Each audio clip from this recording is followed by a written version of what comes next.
Hello, this is Patricia Martin, and I'm your host for Jung in the World, a podcast of the C.G. Jung Institute of Chicago. Joining me today is Jean Twenge. She's here to talk about her latest book, Generations, the real differences between Gen Z, Millennials, Gen X, and what they mean for the future. Jean Twenge is a professor of psychology at San Diego State University. She is the author of more than 180 scientific publications and 7 books. She holds a BA and an MA from the University of Chicago and a PhD from the University of Michigan. Welcome, Jean. It's a pleasure to have you on the podcast. Your new book, The Real Differences Between Gen Z, Millennials, Gen X, and What They Mean for the Future, takes a broad and detailed look at 4 generations living contemporaneously. It's an ambitious scope in an age of limited attention span. What made you think that this is the right time for a book of this scope? Well, I think generation gaps right now are bigger than they have been for decades. I think they rival some of the generation gaps that baby boomers were having with their parents, back in the 60s and 70s. So this is a time when we're really trying to understand this cultural moment that we're living in with all of its challenges. And it really, coming out of the pandemic, is a great time to consider where each generation is, what the real differences are. You raised the influence of individualism as a powerful force running through the culture. Many psychologists would agree with you. I follow chat rooms and I have conversations at the Institute. And some would argue that individualism contributes to disorders such as narcissism and psychopathy. How do you explain the influence of individualism? So individualism versus collectivism is, a concept that has been extensively researched in terms of cross-cultural psychology. And it does have that broad applicability to explain personality traits as well. But as I'm using it, in this case, it's more at the broader level of cultures. That it's not just that there are cross-cultural differences in individualism. Say, the United States tends to be more individualistic than Japan. It's also, there's been cultural change toward more individualism. So that the United States, for example, is a more individualistic culture now than it was in the 1950s, which is a much more collectivistic time. And so with more focus on the self and less on others, you really get a whole different set of values. So that's what's so valuable, I think, about the concept of individualism, is it really helps you understand people's mindsets and the way that they're seeing the world differently than people did 50 years ago or 100 years ago. Well, I'm curious to know if, we're seeing trends and things that, we've really not seen on a large scale before. So, for instance, there's a lot of trending around the younger generation, Gen Z and younger, disavowing their parents. They're cutting ties with their parents. And, I think about previous generations might feel some guilt around that. What has happened to guilt as an organizing mentality? Yeah, it's a great observation. I mean, I think that's one thing that you get less of with an individualistic culture. There are fewer rules to follow, fewer social rules that you must follow. Relationships are not quite as valued, and that might mean the falling away of guilt, among other things. Another major theme in the book is about the influence of technology. In fact, I think you really make that an umbrella. It really drives the thesis of the book.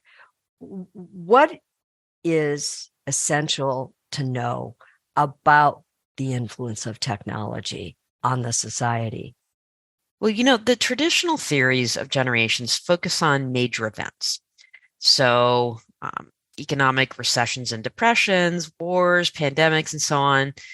These have an influence on people, certainly, but they don't have as much influence on day-to-day life as changes in technology.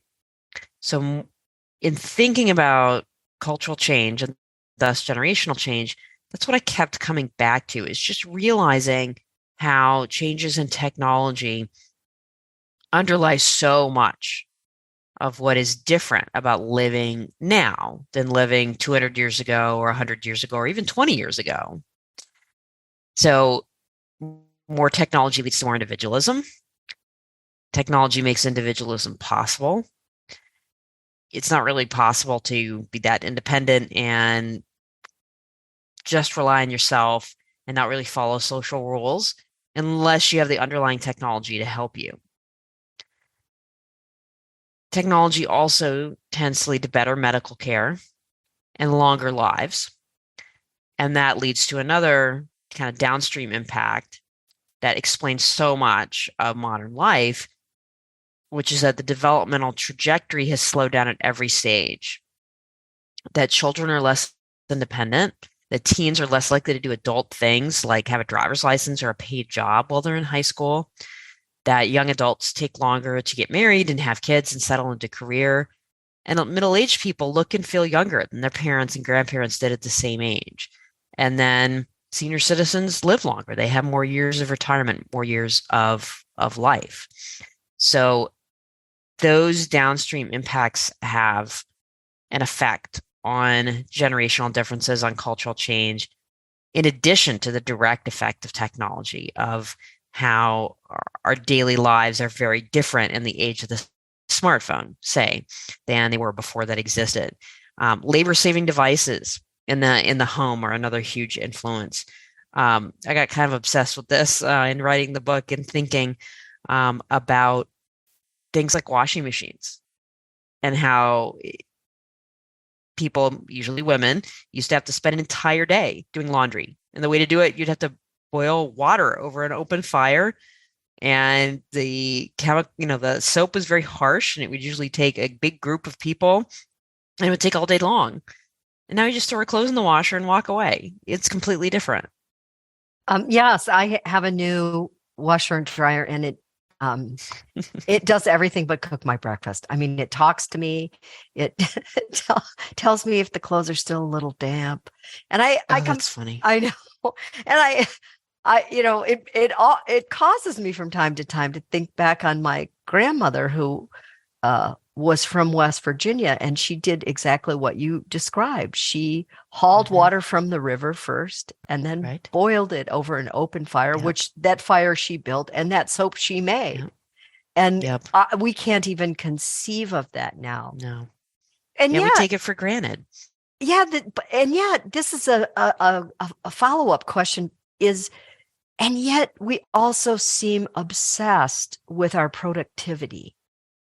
So, can you talk about that? Can you speak to that issue of why we're feeling like we're out of control in terms of our time, even though we have all this technological support? Mm-hmm. Yeah. So, this is really another big theme that I kept coming back to, that these labor-saving devices and other technologies have given us the gift of time in terms of hours in our day-to-day lives. Technology, because of better medical care, has also led to longer lives. That's another huge gift of time. But how do we use that time? How, that extra time that we have, for most people, is taken up by things like TikTok and YouTube and social media. So it's really remarkable how we live in this time where we've got all of these advantages, yet the big downside of technology is also very present, that it has a tendency to steal our time, because that's how the companies make the most money. TikTok makes the most money when you stay on that app for as long as possible. So the way the incentive system is set up, you end up spending a lot of time that maybe you didn't intend to spend. So I think we're just not too often not taking advantage of that extra time that we have. And I know that sounds like a moral judgment, and I don't really mean it that way. I mean it more that I think we all feel like these technologies are conspiring against us. for our time and attention. And I think we're better off, instead of like thinking of it in terms of, a moral judgment or pointing fingers, that we're all in this same boat. And that might be a reason to think about more regulation, better ways to have these technologies help us instead of hurt us. You write in the book about, well, I'll quote you, Jean. You quote, humans have the innate desire to believe in something larger than themselves, unquote. But rising generations are also retreating from organized religion at a steady clip, you point out. Carl Jung believed that religion and belief in a higher power was a profound psychological response to the unknown, both the inner self and the outer world. So I'm curious if, given the uncertainty of our times, I wonder if you'd speculate on how future generations will address those yearnings to believe. Mm-hmm. That's a great question. So, the majority of Americans, even young Americans, are still religious, still affiliate with their religion. But there's been a huge increase in the number who do not, who never go to religious services, who don't affiliate with a religion, who never pray. Just huge, huge changes in a way that it has defied a lot of theories. For a long time, it was, it's just public celebration of religion that has gone down. No, it's also private beliefs now. Millennials will come back to religion once they have children. That didn't happen either. These people are more spiritual instead of being religious. At least from the survey data, it doesn't look like that's true either. Spiritual beliefs or feeling that you're spiritual, stayed about the same. Among college students, it's actually gone down. So something has to replace this. And that's the question: what has replaced religion? And there's a lot of speculation on that. Maybe it's social media and the internet. Maybe it's beliefs about social justice. There's been all kinds of theories on this. Rising generations also show a lack of trust in institutions just in general. And some institutions are in a death spiral for lack of participation and lack of resources. But I began to wonder, as I was reading your book, we have to, if we're going to live in a society, we have to collaborate. We have to work collectively on some fronts. Do you have any sense of how millennials and Gen Z will build civic infrastructure in the future? That's a good question. I really wonder about that. I worry about that, as do a lot of other people, just thinking about that we're very connected to each other online and through social media. But then there's a huge amount of distrust of institutions that started with my own Gen X generation and then built with millennials and Gen Z. And then it really has come out in polls too. There's a poll that I came across while writing the book that showed that young adults are now much more likely to say that America is an unfair society as opposed to fair, that major changes to American government are necessary. I think this is one of the big questions that we'll get an answer to in the next 5 to 10 years, is how much of that distrust and pessimism will be channeled toward change, and then how much will end up coming more along the lines of, we got to tear the whole thing down and start over, which is not as productive. Not as productive. And it's also, I think, for generations that have come before, and, I'm broadcasting this, I'm a podcast from Chicago. And when you look at a city like Chicago, there's a lot of infrastructure. We've got old buildings. I know you went to the University of Chicago. All those classic structures, those stone buildings, the way the city brings in water from the lake, and distributes it even, that requires a great deal of infrastructure. And I don't think younger generations are saying tear all of it down. But I also think about how long it took for cities, for instance, to become cities, and what the vision is about when something ends, how does something new get built? Or can this just be explained by sometimes younger generations have ideas, and as they grow older, they don't really continue to subscribe to those ideas in precisely the same ways? Meaning, how much of this will change in 10 years, Jean? Yeah, I mean that's the big question. I think as Gen Z and millennials grow older, and get more prominence in politics, they will realize, look, we can't absolutely tear everything down and start over. It's not going to work.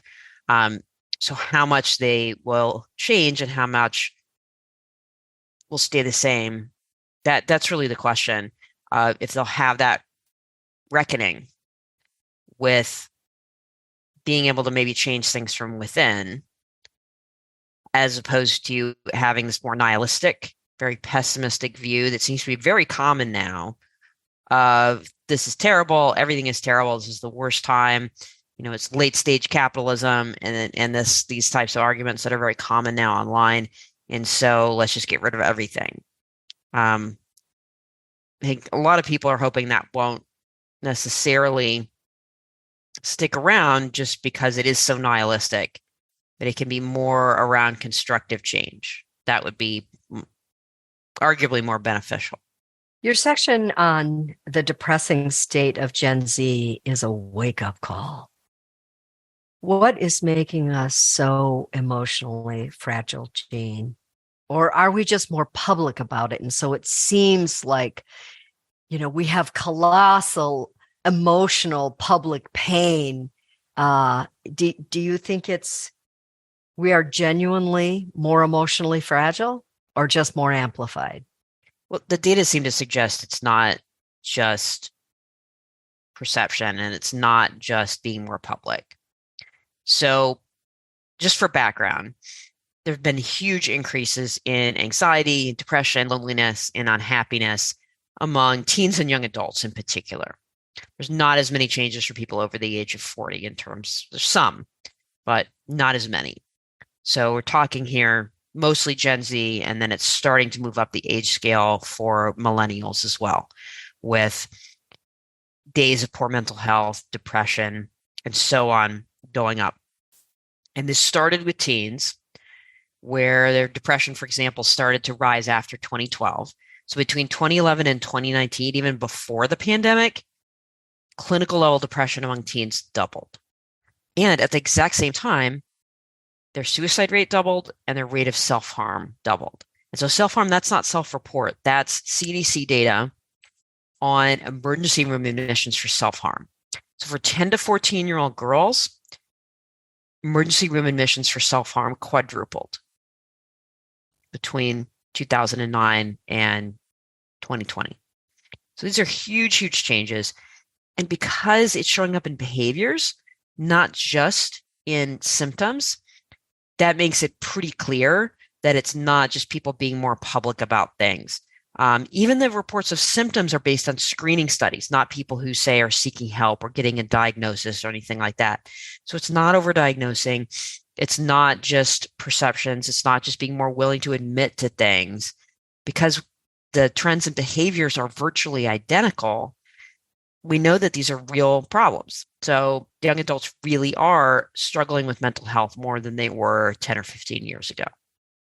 And not to get too personal, but I know you're a mother, and I'm just curious, when you were writing this book, and maybe Ija and the books before, do you talk to your children about what you're studying and what you're learning? I do. They sometimes I bring them with when I give talks, and so they've seen my talk. My oldest is 16. She read the whole Gen Z chapter in this new book, gave me some great feedback about her own generation.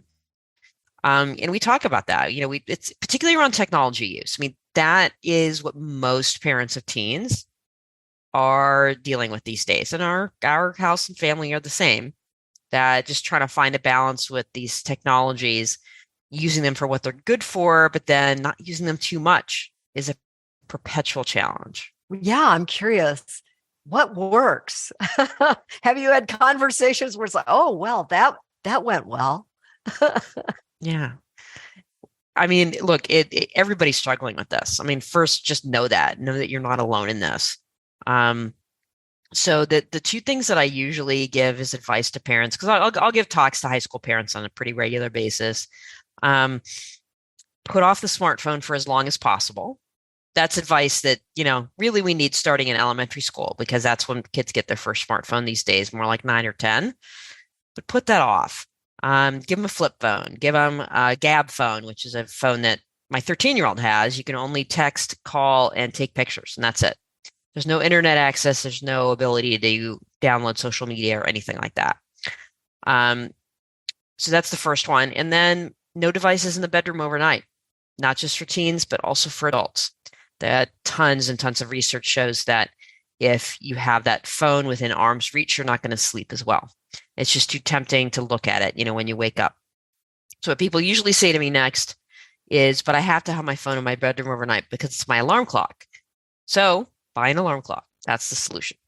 I'm sure there are going to be people out there in the audience really listening in and taking notes on that. Jean, thank you. I also want to go to this idea of public versus private life. That's being revised. And the deep inner work that Carl Jung advocated for was previously considered a private exploration. It was between you and your analyst. Millennials and Gen Z seem to make all aspects of the self more public. Did you see a cost to that in your research? Well, we certainly see those mental health trends, and those trends coincide with the rise of the smartphone and social media. So you could argue that there's a lot of mechanisms where the rise of those technologies could lead to issues around mental health. And one of them is just having that self be so public and judged constantly. That's what social media often is about. How many likes and followers did I get? As opposed to bullying, negative comments, these other types of things that happen just so frequently. And it makes popularity a number. It gives instant feedback in a way that can be validating, but also can be very, very harmful when it's not positive. Yes, and I guess I also wonder about how amplified the persona is, meaning, and it's the most fragile part of the self. So we're out there presenting all the time. And I just wonder if in any of your interviews or in any of the data sets, you began to see if there were any fissures in people's sense of self as a result of being just so public and so presentational. I think those mental health trends are probably the clearest indication that maybe the way that we're living with technology now is not good. Because if it were, then you'd expect people to be happier and less depressed. And instead, we have these record levels of mental health issues. At the end of your book, you offer forecasts about the future of several categories of life and work. And it made me curious about the future of psychotherapy. You didn't particularly draw that one out, but I'm curious to know, because you're on the podcast of the C.D. Jung Institute of Chicago, if you could talk a little bit about how you forecast psychotherapy. Is it a growth category? Well, clearly with more depression out there, there is more need for therapy in general. And yeah, I think, overall, clinical psychology and therapy is a growth category for, a reason that isn't great, which is that more people are depressed, but that's where we are. I guess, as I was listening to you answer that, it also made me wonder, well, but, our pain this is a very Jungian point of view. Our pain is a message from the unconscious that is telling us that something's wrong Mm-hmm. and that we're not in alignment with, our sense of our own selves. And I wonder if we look at that collectively, on some level, there's a positive message in that. And that we are getting a wake-up call. Our pain indicators are off the charts. Right. Do you have any thoughts on that? Yeah. Well, sometimes in my talks, I will say something that sounds a little odd at first, which is if these changes in the technology are the underlying cause of this mental health crisis among adolescents and young adults, that might actually be good news because it means we can do something about it. When you think about most causes of depression, genetic predisposition, trauma, abuse, poverty, discrimination, say, those are things that are tough to change. Doesn't mean they can't be changed. Well, the genetics really probably can't. A lot of these other things, though, it's very difficult to move the needle on. But with technology, we have at least some control over how we use our time. We have the possibility of policy changes for more regulation around, say, social media, especially for kids. So we might be able to turn this around because it is a signal. It's a signal that something is going wrong, and we need to listen to that signal and not dismiss it.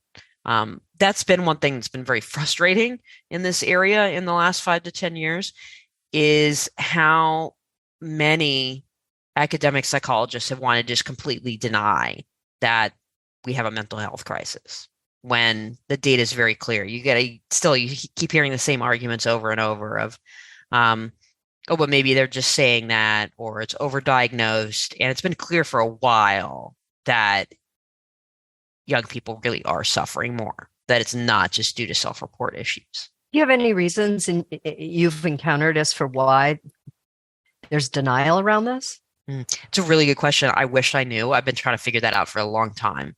Why people want to deny that. I think there is some of it is I think there are some people who only want to see the positives in technology. And they only want to see things that's getting better, at least in that area. While all cultural change has trade-offs. Technology is not all good, it's not all bad. There's trade-offs in it. And the recent technological change is no different. I was reading the other day a quote from the neuroscientist Oliver Sacks. He said that he wrote to understand what he was witnessing.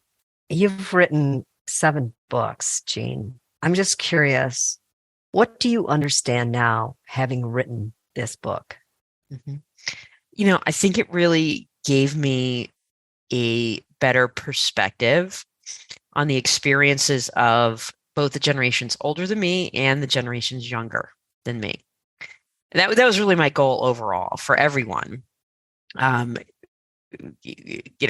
readers of this book was just so we can try to understand each other better. And as a Gen Xer, as the middle child of generations, we're in the middle. We can look those the powerful generations older than us, and then our children younger than us, and try to understand where they're coming from. It's really about perspective taking and empathy at its root. Well, that's a beautiful answer to the people who believe that doing trend analysis of generations and their differences is divisive. And really, what you've discovered is no, it's a way toward understanding. And on that note, I'll thank you, Jean, for a beautiful interview. I thoroughly enjoyed it. And thank you for being on the podcast. You're very welcome. Thank you. Was there something else you wanted to say in there? Did I cut you off? No, it was all good. No, I mean that it is true that argument does get made a lot of, it's about stereotyping and, the average differences. Of course, there's more variation within a generation than between them. That's all true, but there are differences and you can't deny that. I mean, living now is different than it was 50 years ago. That's just a fact. So people's experiences are different, and better to try to understand that and to try to take their perspective. I agree. I have young adult children, and I couldn't agree more. So listen, Jean, it's been a delight to have you. I'm not kidding. I was so looking forward to this. I admired your work for a very long time. And thanks. We're not a huge podcast, and the fact you came on the show is we're honored.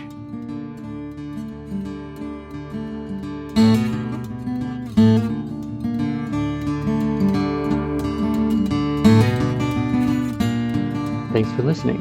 If you'd like more information about training programs, live and self-study courses, archives, this podcast, our blog, or to find Jungian analysts near you, visit our website, jungchicago.org.